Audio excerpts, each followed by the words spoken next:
Amado Dios y Padre de nuestro Señor Jesucristo, te damos las gracias por esta hora, Señor, que podemos estar juntos, Señor, alabando y bendiciendo tu nombre, Señor.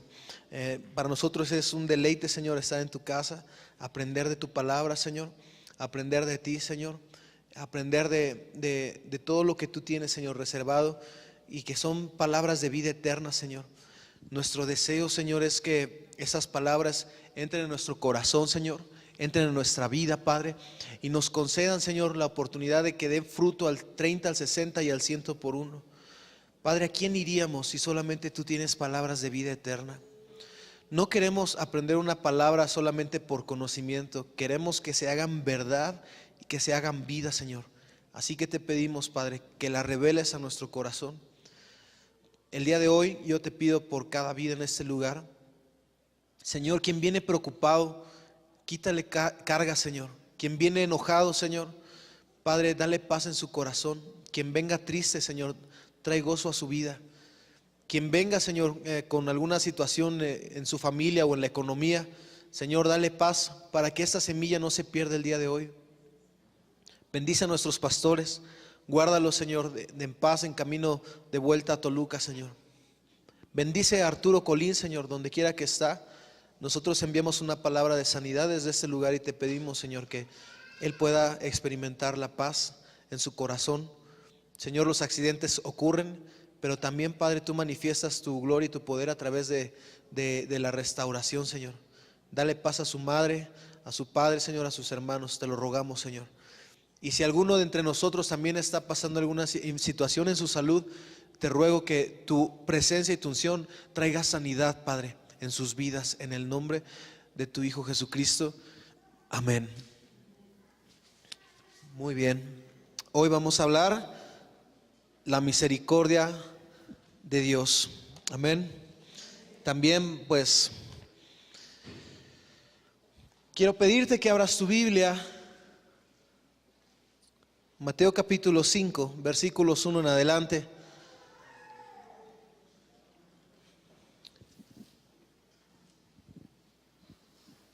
Te invito a que puedas escuchar en el canal de YouTube de Centro de Vida Internacional, así se llama, las conferencias sobre el reino de los cielos. ¿Por qué te invito a que lo hagas? Porque nos enseñan a madurar nuestro carácter como hijos de Dios. Hay algo muy, muy importante, y es el hecho de que Jesucristo no vino a predicar el evangelio de Jesucristo. Jesucristo no vino a predicar el evangelio de otra persona, sino lo que vino a predicar Jesucristo es el evangelio del reino de Dios. No quiero traer confusión con lo que estoy diciendo. Lo que estoy diciendo es que Jesús no vino a decir sus propias palabras. Jesucristo vino a decir, dice, las palabras que yo digo las he escuchado de mi Padre. Jesucristo escuchó todo lo que tenía que decirnos y que está plasmado en las Escrituras y nos lo compartió, y su mensaje fue sencillo, es arrepiéntete porque el reino de los cielos se ha acercado. La palabra arrepentirse es la misma palabra para metamorfosis, que en griego significa transformación y que también aplica para un cambio de la manera de pensar. Toda tu vida hasta el día de hoy la has vivido de acuerdo a lo que has aprendido, a lo que sabes, a tus experiencias, a lo que te cuentan también las personas y lo que tú crees.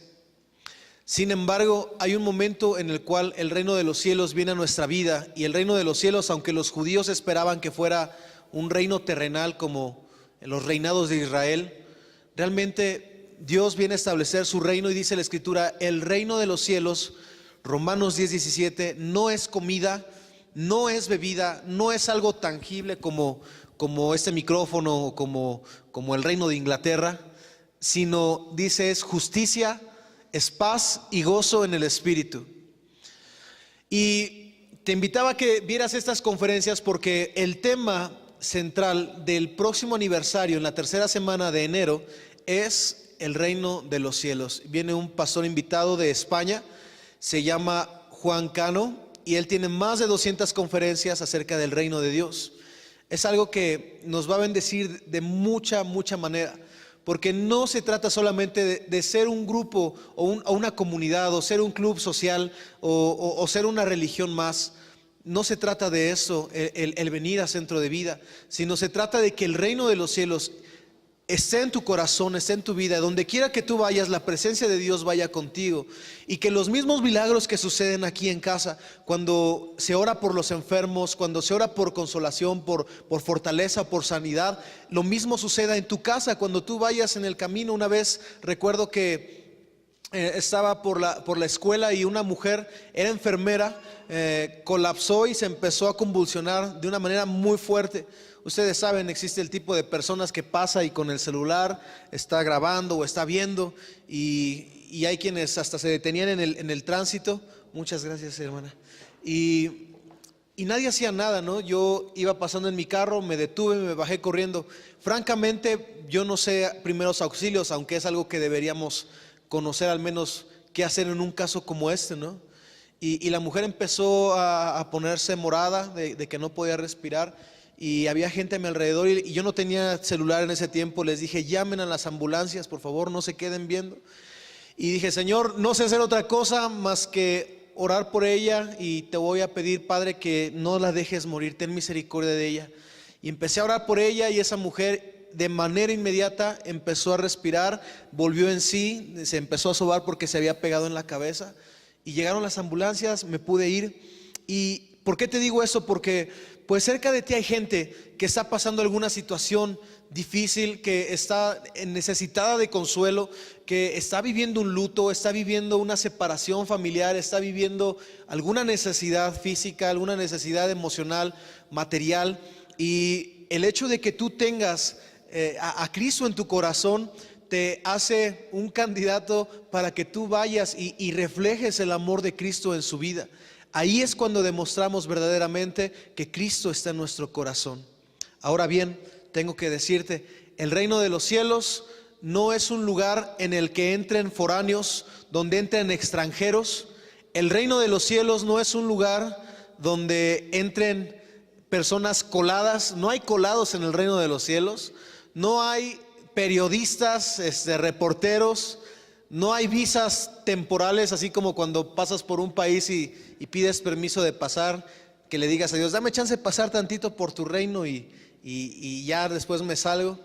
En el reino de los cielos hay lugar para los hijos de Dios. Amén. Hijos e hijas de Dios. ¿Quiénes son hijos e hijas de Dios? Dice la Escritura, Juan 1:12, a los que le recibieron, a los que creen en su nombre, les dio la potestad de ser llamados hijos de Dios. La Escritura dice también: no os dejaré solos, os dejaré al Espíritu Santo, al Espíritu de consolación, por el cual clamamos: Abba, Padre. Abba es la misma palabra que papito o papi, como un niño judío cuando sale corriendo, está aprendiendo a caminar y llega el papá de trabajar. Un niño judío le dice a su papá: Abba, Abba, Abba, y lo abraza, ¿no? Y así el Señor Jesús nos enseñó. Nadie antes le había dicho a Dios Abba. Le decían Elohim, Shaddai, Todopoderoso. Le decían nombres de mucha reverencia, pero no había una relación de paternidad. Mas Jesucristo nos enseñó a decirle a Dios: Padre nuestro que estás en los cielos. Entonces el reino es de Dios y de sus hijos. De tal manera que Jesús, en ese capítulo 5 versículo 1, viene de haber sido bautizado por Juan el Bautista. El Espíritu Santo descendió sobre él en una forma corporal como de paloma, y fue llevado al desierto durante 40 días y 40 noches. Durante ese tiempo no probó ni comió nada.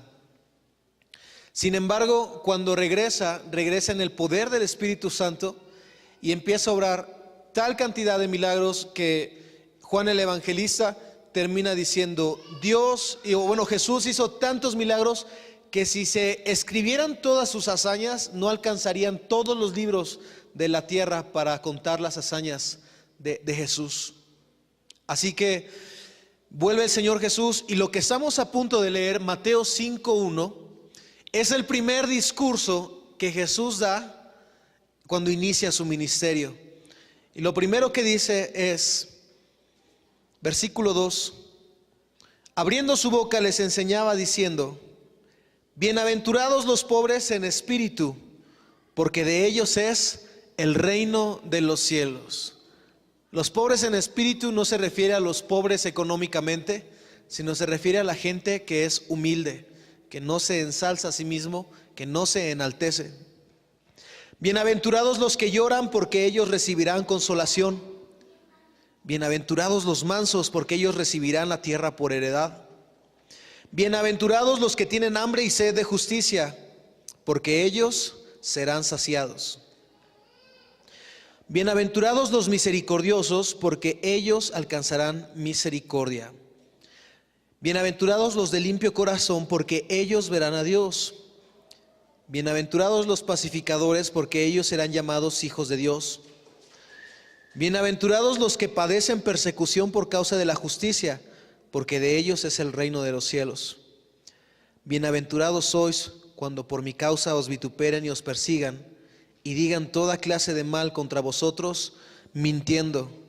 Gozaos y alegraos, porque vuestro galardón es grande en los cielos, porque así persiguieron a los profetas que fueron antes de nosotros. La palabra bienaventurado proviene de una palabra griega que es la palabra Macario. No es nada más un nombre, ¿no? Que todos tenemos un familiar o un conocido que se llame Macario. Pero Macario es una palabra griega y significa supremamente bendecido, dichoso, inmensamente feliz. Así que si alguien se llama Macario, pues le escogieron un nombre muy bonito. De tal manera que el Señor está diciendo, las bendiciones o una persona completamente bendecida es aquella persona que es pobre en espíritu, que es mansa, que tiene hambre y sed de justicia. Y yo te pido que hagas énfasis en el versículo 7, porque dice que son misericordiosos. La bendición de Dios no solamente se manifiesta en cuánto tienes o en qué es lo que tienes, sino en quién eres. Somos bendecidos no por lo que tenemos, sino por quienes somos en Dios. Aquí cada una de estas partes reflejan el carácter de un hijo de Dios. Y yo les decía a las personas de las reuniones anteriores, hablamos este mismo tema. Les hablaba, la palabra misericordioso es la palabra griega elémon y significa compasivo. La compasión y la misericordia son sinónimos. La compasión te permite por un momento sentir lo que tu prójimo está sintiendo, la circunstancia que está pasando, y hacer algo al respecto.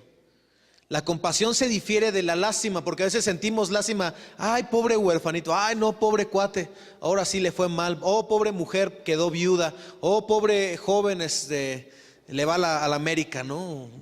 Lo que sea. El equipo que sea, ¿no? Entonces, la lástima te hace sentir una sensación como de que, ay, pobrecito, pero no hacemos nada. La compasión te motiva, es un motor dentro de tu ser que te impulsa a hacer algo al respecto. Oye, ¿tiene hambre?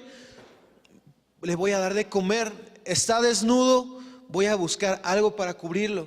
¿Está enfermo? Voy a orar por él. ¿Está triste? ¿Está en luto? Voy a darle una palabra de consuelo y de fortaleza. Yo quiero comentarte algo al respecto. Mira, Dios es misericordioso.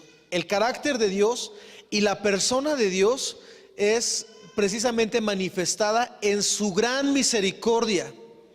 De hecho, yo te pregunto, ¿qué estaríamos haciendo el día de hoy si tan solamente un día, por ejemplo, el día de ayer hubiera Dios dicho, hoy se cierra la misericordia de 9 a 9, hasta mañana domingo a las 9 de la mañana?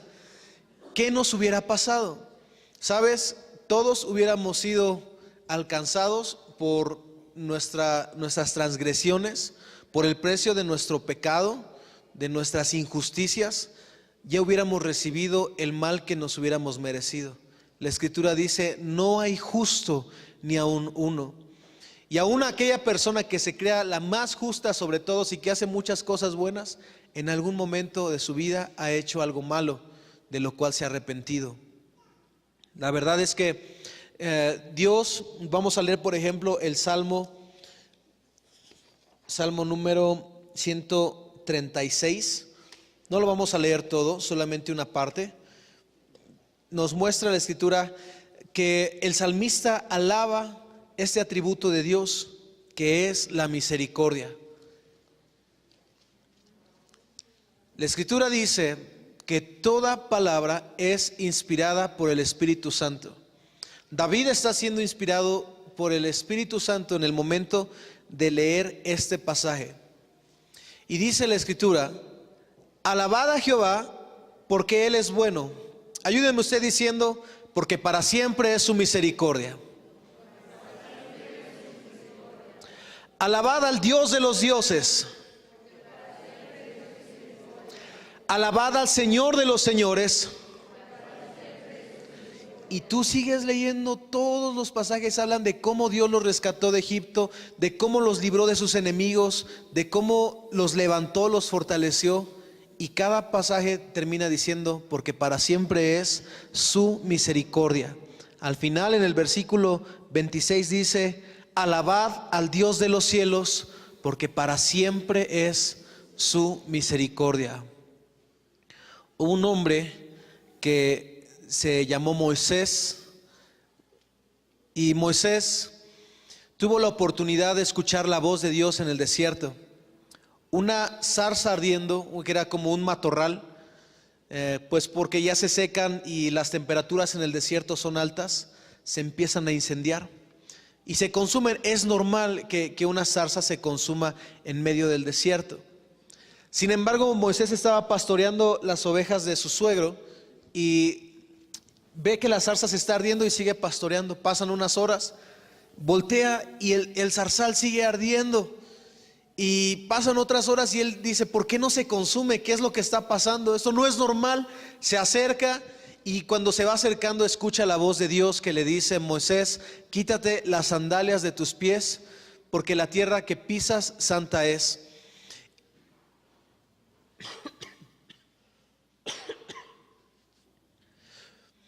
Moisés libertó al pueblo. Dios lo usó para libertar a Israel. Salieron de Egipto y Dios le habló en diferentes ocasiones, de distintas maneras. Números 12 dice que Dios le puede hablar a sus profetas a través de sueño, de visión, pero que a Moisés le hablaba cara a cara. Era el único, era un privilegiado de que Dios le pudiera hablar cara a cara, pero le estaba hablando de un nivel de Dios, de presencia de Dios.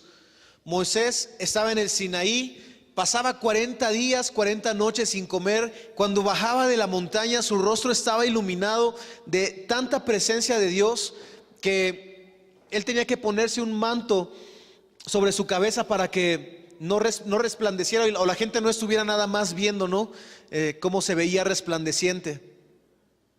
Pero aunque Moisés conocía la voz de Dios, Moisés conocía la presencia de Dios, no se conformó y buscó un grado más de la manifestación de Dios, y eso se llama la gloria de Dios. La gloria de Dios es el grado máximo de la manifestación de la presencia de Dios. La Escritura dice que los cielos de los cielos no pueden contener la gloria de Dios. Es tan fuerte, es tan poderosa, que en los cielos, cuando los ángeles ven la gloria de Dios, cuando los seres vivientes ven la gloria de Dios, se tienen que postrar y adoran al Señor. Todo el tiempo en los cielos están adorando la gloria de Dios, porque es increíble, es inimaginable para nuestro entendimiento. Mas Moisés se atrevió a decirle: Dios, quiero ver tu gloria. La gloria de Dios está o llena todo el ámbito espiritual, y no puede ser tan contenida que Dios creó el universo, creó el medio material para que gobernara su gloria. La gloria de Dios sostiene el universo, y es por eso que el universo tiene una perfección, con un cálculo súper preciso que solamente Dios lo puede controlar. Entonces Moisés le dice: déjame ver tu gloria, Dios. Y en el capítulo 34 de Éxodo, a partir del versículo 5, Dios le dice a Moisés: mira, Moisés, te voy a poner entre las rocas, como si lo pusiera en medio de aquí, y dice: y te voy a tapar con mi mano tus ojos, y voy a pasar enfrente de ti, y cuando haya pasado te voy a dar la oportunidad de que solamente veas mis espaldas. Una vez hecho esto, dice la escritura que Moisés vio la espalda de la gloria de Dios, y lo primero que hizo Moisés, dice la escritura, versículo 5 dice: y Jehová descendió en la nube y estuvo allí con él, proclamando el nombre de Jehová. Pasando Jehová por delante de él, Moisés proclamó: Jehová, Jehová, fuerte, misericordioso, piadoso, tardo para la ira, grande en misericordia y verdad, que guarda misericordia a millares, que perdona la iniquidad, la rebelión y el pecado, y que de ningún modo tendrá por inocente al malvado, que visita la iniquidad de los padres sobre los hijos y sobre los hijos de los hijos hasta la tercera y cuarta generación. Moisés, cuando le fue quitado la mano de sus ojos y vio, inmediatamente cayó postrado ante la gloria de Dios y empezó a alabar y bendecir el nombre de Dios. Pero Moisés no adoró, o adoró, mejor dicho, de una forma muy singular, de una forma muy especial. Él pudo haber dicho: oh, qué gloria tan grande, oh, qué gloria tan hermosa, oh, qué gloria tan poderosa. Pudo haber dicho eso, pero le fue manifestado la persona de Dios en la gloria de Dios, y Moisés, inmediatamente que se arrodilla, empieza a decir: grande, dice Jehová en el versículo 6, dice Jehová fuerte, y luego dice misericordioso y piadoso. Dice también tardo para la ira y grande en misericordia y verdad. Y muchos de nosotros somos completamente distintos. Somos tardos para la misericordia y grandes para la ira, ¿eh? Luego no nos pueden decir: mi amor, que ya queremos casa aparte. Y dice la escritura que después dijo que guarda misericordia a millares. Él tiene misericordia reservada para todos, porque esa es la naturaleza de Dios, que perdona la iniquidad, que perdona la rebelión, que perdona el pecado, y que de ningún modo tendrá por inocente al malvado. Él perdona nuestras ofensas, Él perdona nuestros pecados.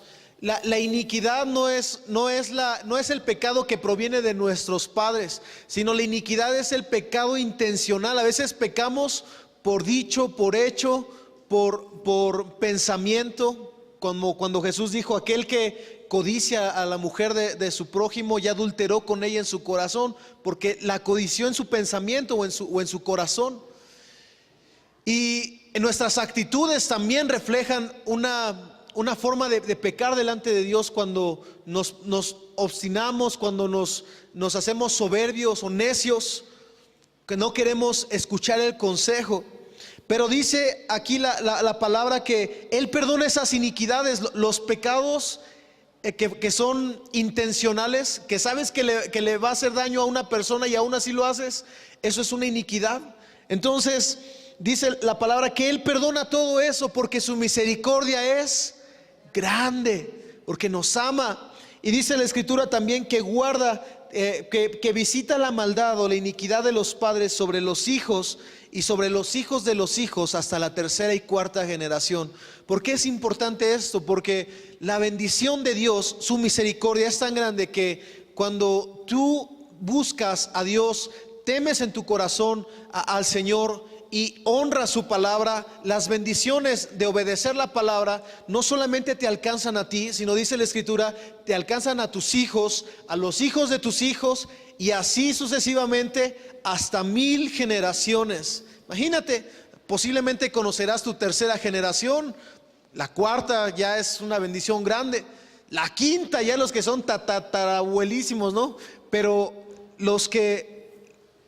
digo, nunca vamos a conocer nuestra generación número 900, número 1000, tal vez en el cielo, pero lo que tú decidas aquí en la tierra, la honra que le des a Dios puede bendecirlos a ellos hasta esa generación. Mi padre es la quinta generación de personas que conocieron a Cristo.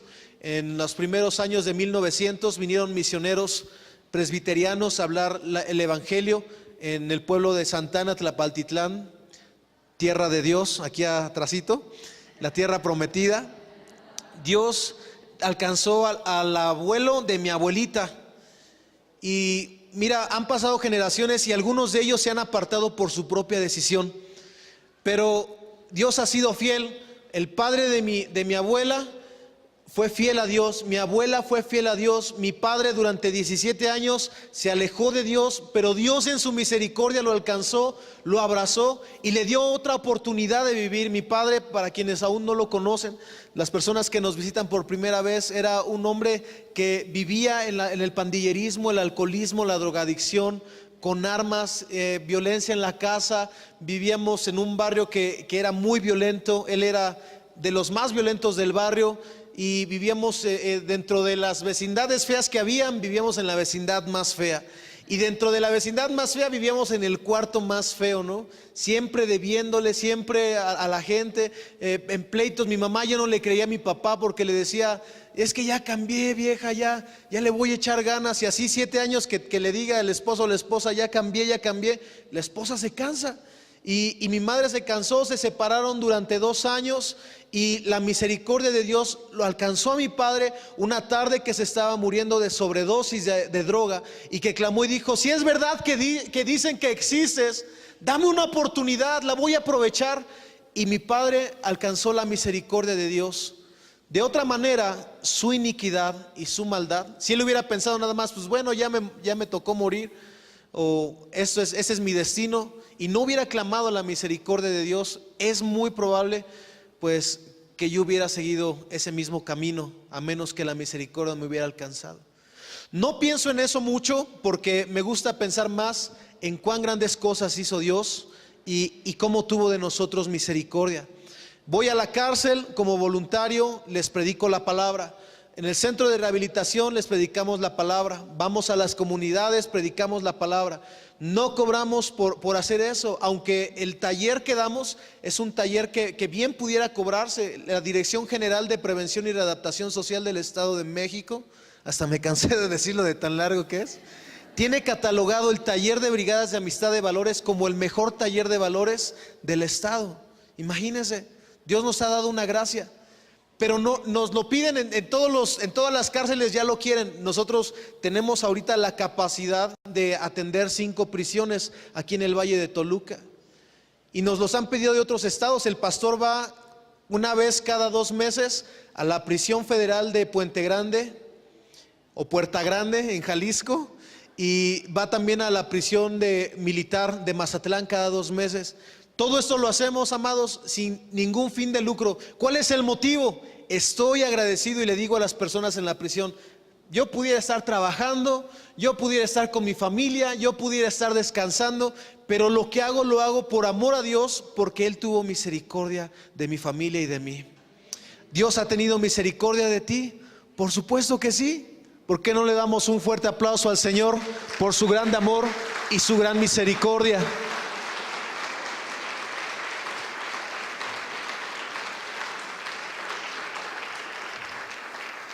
Así que Moisés alaba esos atributos de Dios.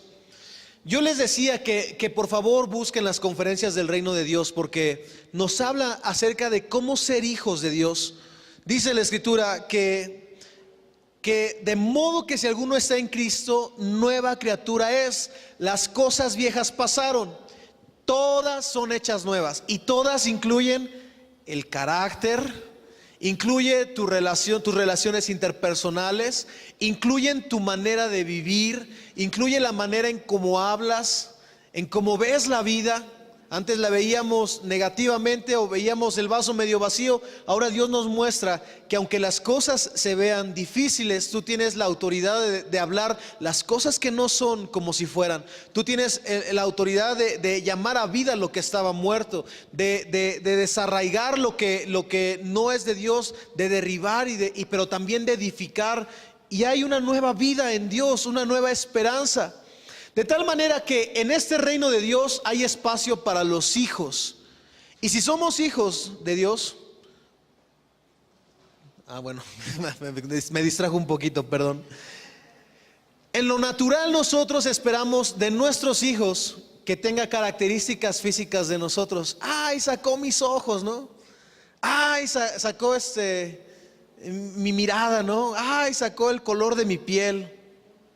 A veces los padres se enojan con los hijos cuando a una edad prematura tienen a sus hijos, tienen a los nietos, ¿no? Y ya mi hija ya se embarazó, ¿no? Antes de casarse.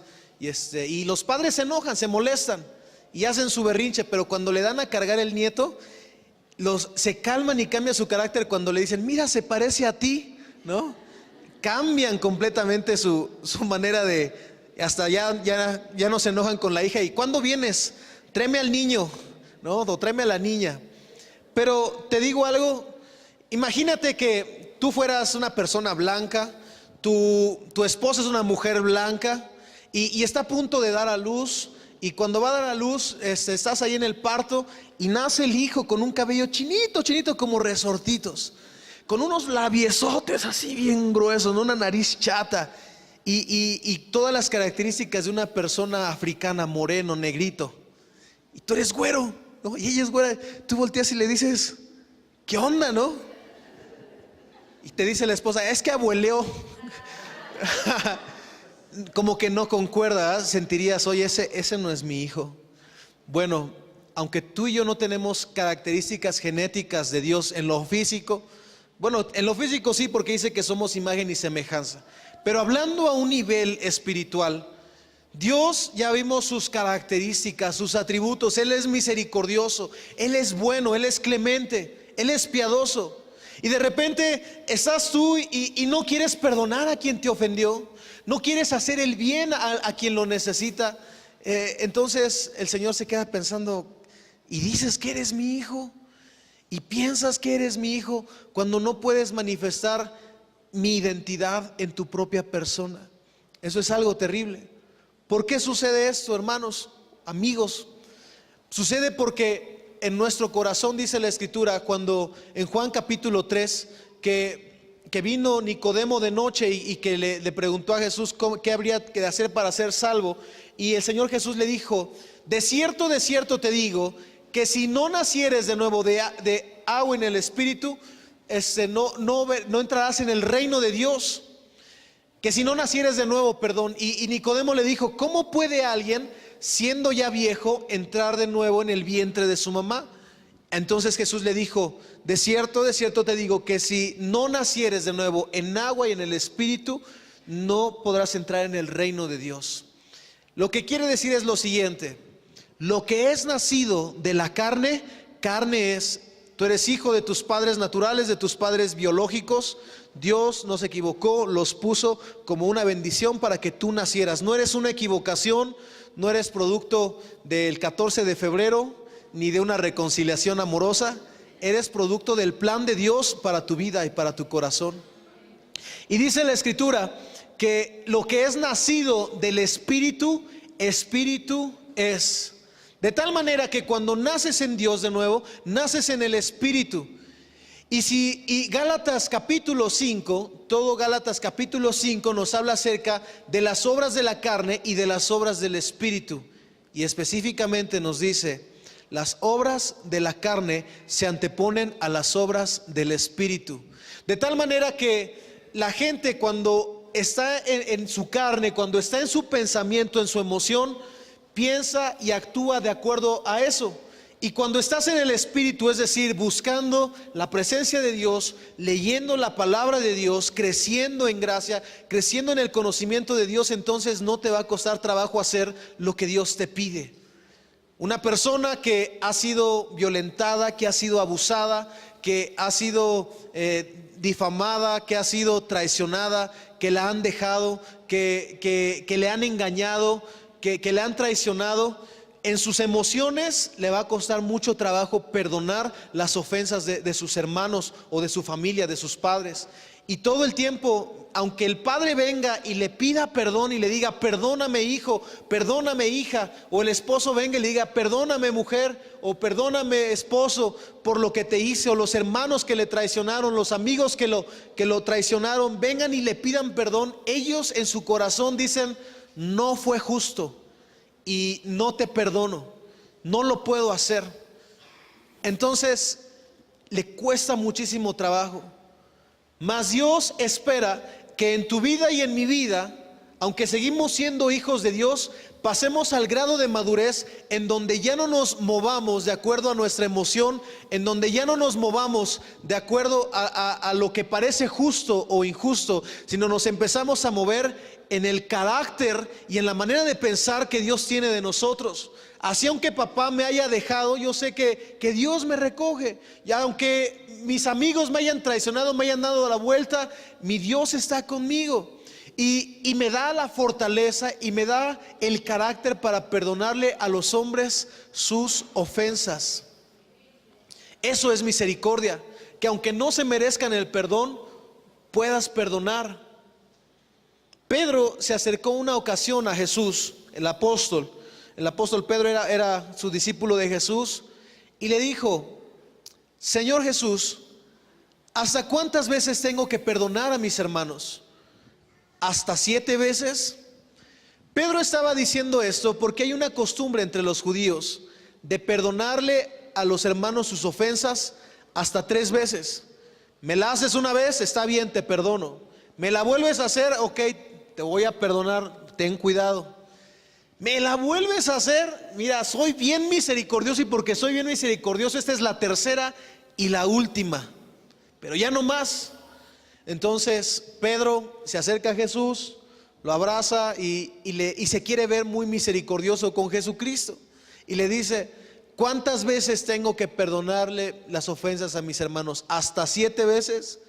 Jesús le dijo, no te digo 7 veces, sino hasta 70 veces 7. Cada minuto del día tienes que perdonarle al hombre sus ofensas. ¿Quién hay de entre nosotros que nunca haya ofendido a alguien? Levante su mano. Que nunca haya ofendido a alguien. No existe. Eso es imposible. Jesús mismo lo dijo. Imposible es que haya en que no haya entre vosotros tropiezo. Y los tropiezos o las ofensas son necesarias en nuestra vida. ¿Por qué? Porque es la prueba a través de la cual nosotros manifestamos de qué estamos hechos verdaderamente. Si pasas la prueba o si no pasas la prueba, para saber quién es hallado fiel. Tú sales de la casa y te echaste un round bien sabroso con la esposa. Ya te ofendió. A lo mejor no era su intención, pero te ofendió. Y estás esperando que venga el del gas. Le llamaste ya hace 1 hora y te dijo que en 15 minutos, y ya te ofendiste con el del gas, ¿no? Y le hablas y le dices todo lo que tengas que decirle. Y que algo, que ya hay baches en la calle y ya te ofendiste con el gobierno. Que se te atraviese en el carro uno enfrente y te enojas, ¿no? Y le avientas ahí una maldición. Cada momento de nuestra vida somos ofendidos. Encontramos ofensas a la izquierda, a la derecha, por todos lados. Mas Dios te dice, perdona hasta 70 veces 7 las ofensas a los demás. ¿Por qué nos dice esto el Señor?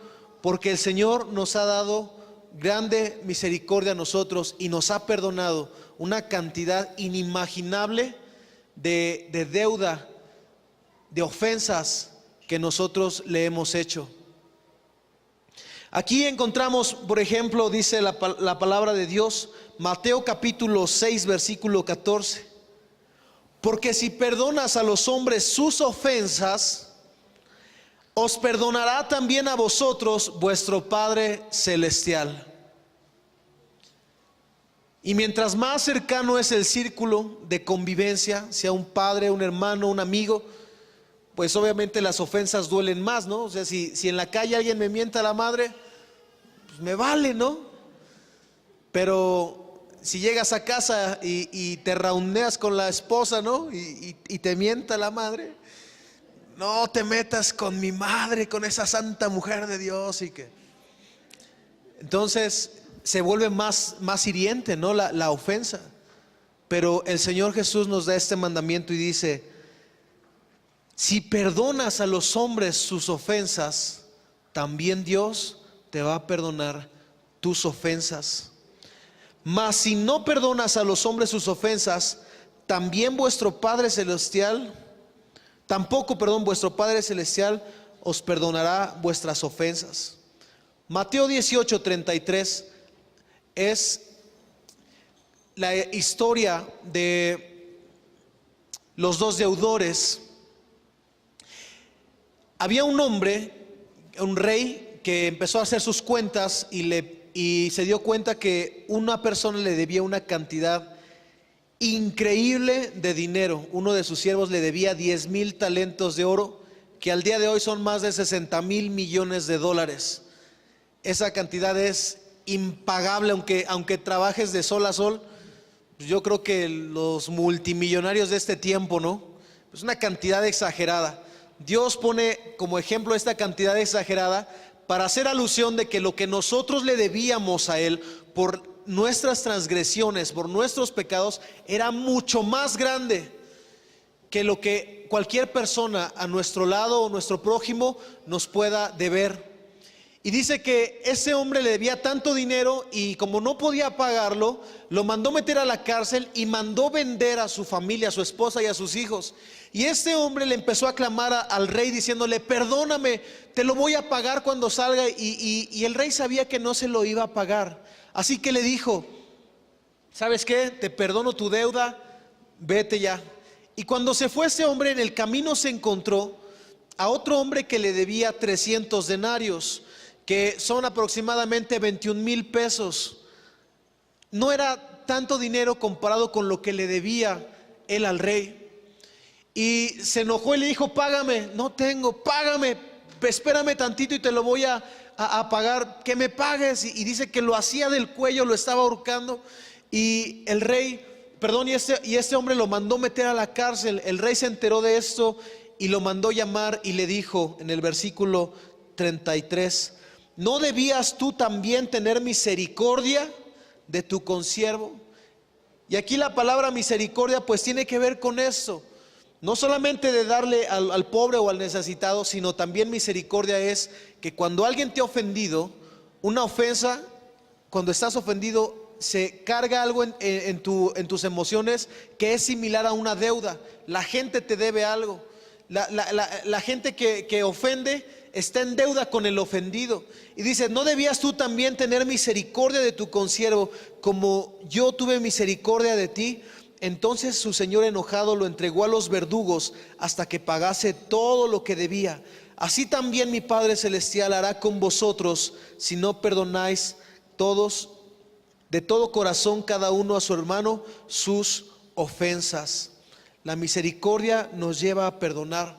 La misericordia no solamente nos lleva a extenderle la mano al que está desprotegido, al que está desnudo, al que está hambriento o está enfermo, sino la misericordia nos lleva también a perdonarle sus ofensas a las personas.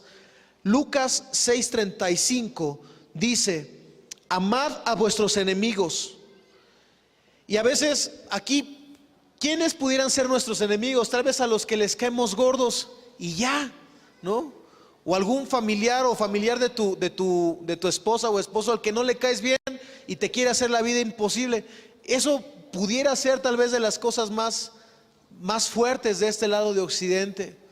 Pero en el tiempo de Jesús, los enemigos eran precisamente los romanos, los opresores, quienes los tomaban y si se le ofrecía a alguien que le cargara la espada o el escudo, el romano le decía: cárgate mis cosas y acompáñame.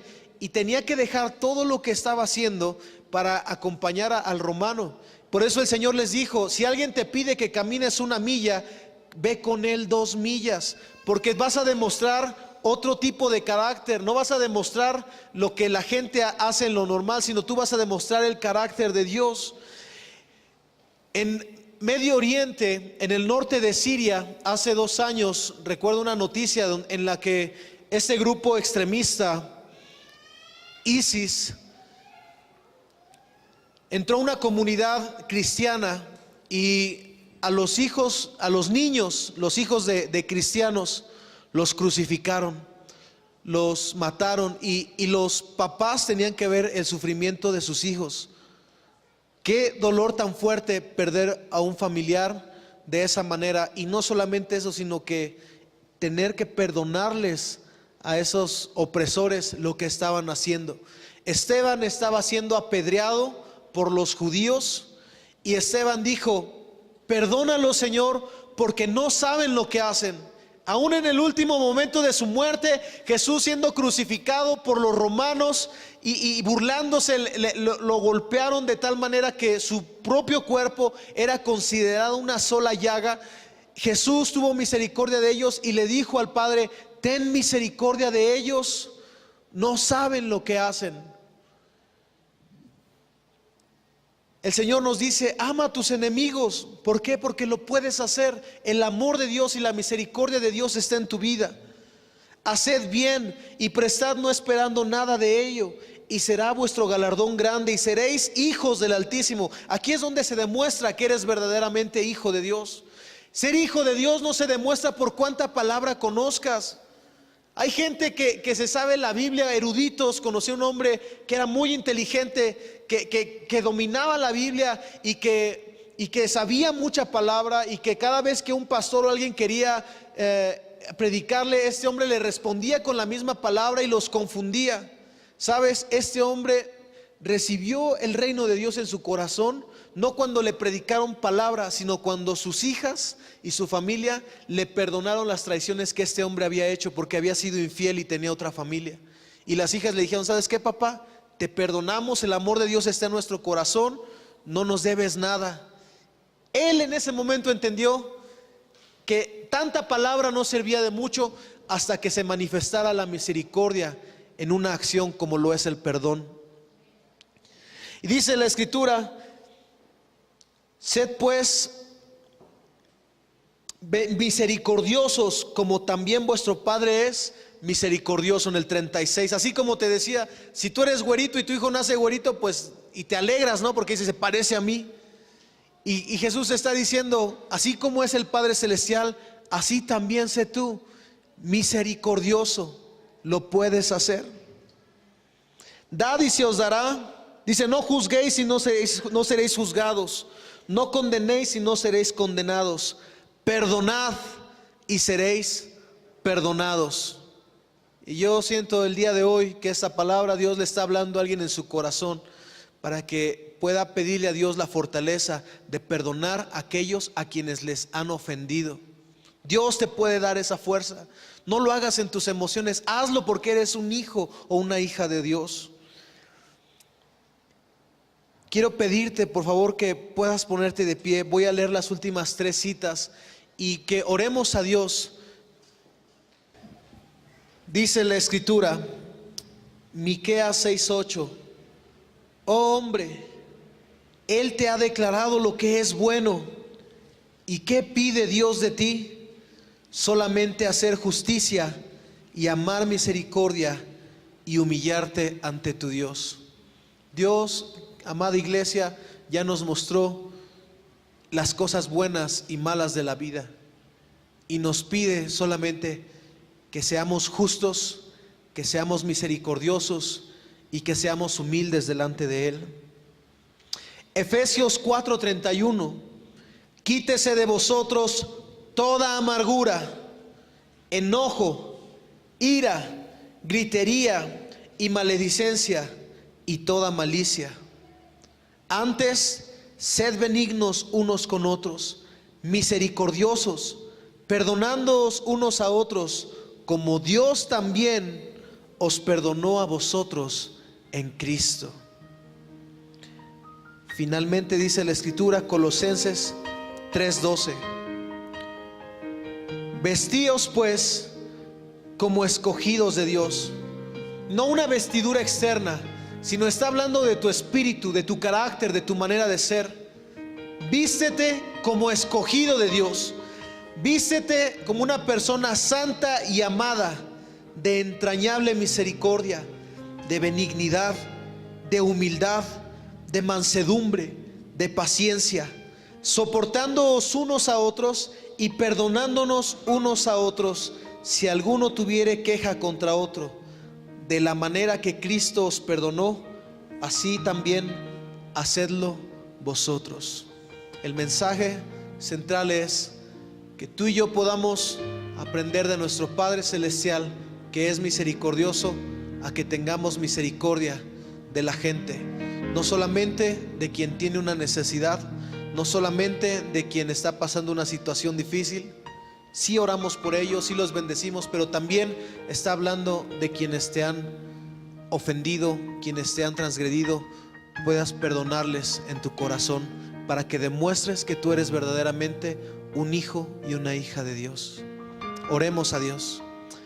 Amado Señor, gracias por este tiempo que nos permites estar juntos para meditar en tu palabra, Señor. Señor, tu palabra es verdad y es vida, y queremos aprovechar todo de ella, Señor. No queremos aprovechar nada más lo que nos conviene. Nos interesa, Padre, que tú trabajes en nuestro carácter todo lo que es necesario cambiar. Hemos tomado malas decisiones en nuestra vida y tú nos has perdonado, Señor. Pero también, Padre, alrededor de nosotros, gente que estuvo cerca de nosotros nos ha ofendido, nos ha hecho daño, Señor. Hemos sentido la ausencia de un padre, hemos sentido el abandono de un esposo, o las mujeres han sentido el abandono de un esposo, de que los hijos están en rebeldía, de que los hijos están agresivos. Aún, Señor, hemos sentido ofensas, Señor, de hermanos que hacen lo malo contra el otro hermano, Señor. Y hemos sentido ofensas, Señor, por muchos lados. Pero en el mundo es necesario que esto suceda, porque tú vas a mostrar, Padre, que en tu amor y en tu misericordia, estas circunstancias que alguna vez fueron pensadas para nuestro mal, tú las conviertas en cosas buenas, Señor. Padre, como aquel gadareno que estuvo oprimido, que estuvo afligido por tantos demonios, pero tú le dijiste que fuera a predicar y que anunciara cuán grandes cosas había hecho Dios con él y cómo había tenido de él misericordia. Así, Señor, nosotros podamos ver nuestra vida, cómo tú fuiste bueno con nosotros y tuviste misericordia de todos nosotros, Señor. Vayamos, Señor, a quienes no te conocen, Padre, por misericordia, porque nosotros ya somos salvos, Padre, pero hay gente que aún no ha sido salva, Señor, que camina en tinieblas, que camina en pecado, Señor, que camina en dolor, que camina en enfermedad. Señor, usa nuestras vidas para extender tu misericordia hacia ellos. Ayúdanos, Señor. Ayúdanos a dejar de vivir conforme a las emociones, a dejar de vivir conforme a la carne, Señor, y empezar a vivir conforme al Espíritu, perdonándonos unos a otros, ayudándonos unos a otros, Señor, y motivándonos, Señor, a salir adelante. Yo te doy la gloria, Señor, porque en esta iglesia, Señor, hay un deseo en cada uno de nosotros de no solamente conformar un lugar o una sociedad, sino de demostrar verdaderamente con nuestra vida y testimonio que Jesucristo vive en nosotros. Te damos las gracias y te bendecimos en el nombre de tu Hijo Jesucristo. Amén.